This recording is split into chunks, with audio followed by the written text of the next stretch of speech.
আজ আমি রান্না করব গাছ পাঠা দিয়ে পাঠার মাংস।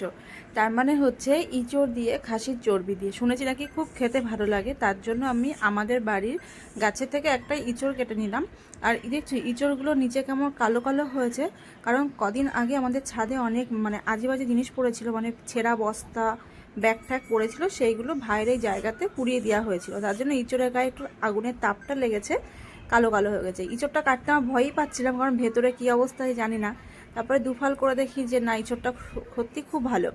তারপরে ইঁচড়টাকে আমি জলে ধুয়ে নিয়েছি, টুকরো টুকরো করার আগে, কারণ এইভাবে নাকি ধুয়ে নিলে আঠাটা আর লাগে না। তার জন্য আমি ঘরে বালতি জলের মধ্যে ইঁচড়টাকে ডুবিয়ে দিয়েছিলাম।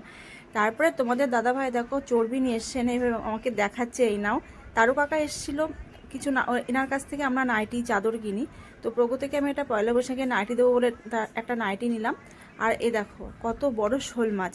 প্রগতি একটা শোল মাছ নিয়েছে, কারণ ও শোল মাছ খেতে ভালোবাসে। আর মাছগুলো এত লাফাচ্ছিল।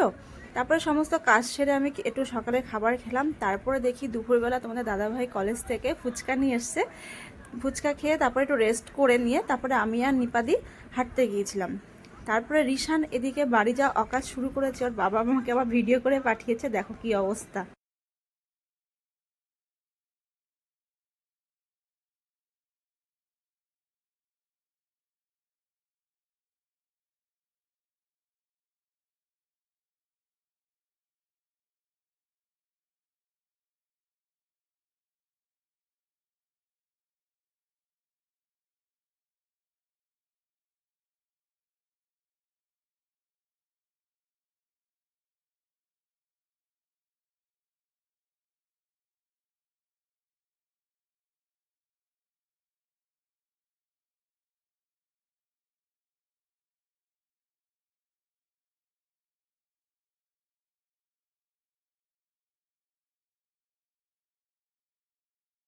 আর এদিকে আমার শাশুড়ি মা সেদিন বাড়িতে এসেছিলেন, উনি 18-19 দিন পরে।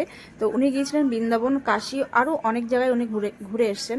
আর ঠামকে পেয়ে ঋষান ঋষভ তো খুবই আনন্দ, কারণ ওরা যা অকাজগুলো করে ঠাম সেগুলো মেনে নেয়। আর ওই জন্য ওরা ঠামকে খুব মিস করছিল। আর এদিকে ঠামকে কিন্তু ঋষান প্রণাম করলো বৃন্দাবন থেকে এসছে বলে।